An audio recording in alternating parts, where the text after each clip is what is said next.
about that for a second. Now, the original version of Time Is on My Side was done by a jazz trombonist named Kai Winding, I believe. You know more than I know. I'm in his orchestra. I looked this one up just to be sure. Good. So they did it, mostly instrumental version in, I believe, late '63. You were out in LA to make a record for Imperial at this point. You're on Imperial Records at this point. And they gave you a batch of songs to check out, to consider. And this was apparently one of them, correct? Yes.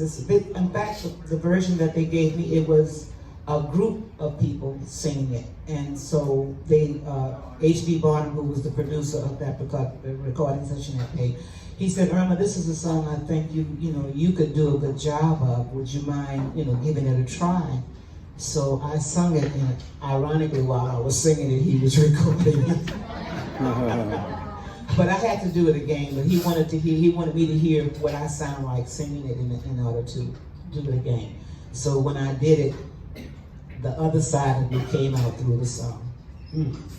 Well, and on that recording, I think you had the great New Orleans drummer Earl Palmer. Oh yes, oh yes. And Earl, for those who know, moved from New Orleans to LA and was a session musician on basically everything, including like the Flintstones cartoon theme music. That drum, that's Earl Palmer.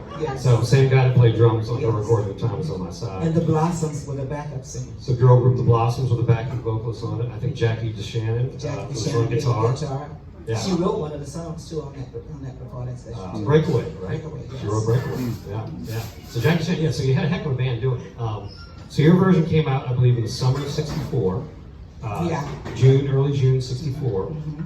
A few weeks later in England, a certain young aspiring rock and roll band heard that song, and they said, wait, we can do something with this, maybe. Well, actually, while I was doing the tour that I lost my voice on, was the time that I actually met Keith and Mick. Not me, Keith Richards. Not you. Yes, Keith Richards, Mick Jagger, Rolling Stones. They came to one of my performances, and we sit down and we chatted, and they told me how much they loved the song and that they were going to record it. So it wasn't a surprise to me that they were going to record it. The surprise came that when they recorded it and it came out, it was during the time that they called the British invasion of the United States. So their version became a hit. Mine was climbing the charts, but once they came along and did their version thereof, I had to start explaining that I wasn't doing Mick Jagger, I was doing Irma Thomas. I just got tired of explaining, and I didn't sing that song for about 20 years. Because people thought you were I got tired of Stones. explaining who, they thought I was doing the Rolling Stones, and I wasn't. I was doing Irma Thomas. But, at some point, back then they didn't have Wi-Fi and all this good stuff with Google where you could look up anything. So they were making an assumption, and I just got tired of explaining it, so I just stopped doing it altogether. In fact, I didn't do it again until I want to say in the late 90s when Bonnie Raitt came to New Orleans for a holiday show.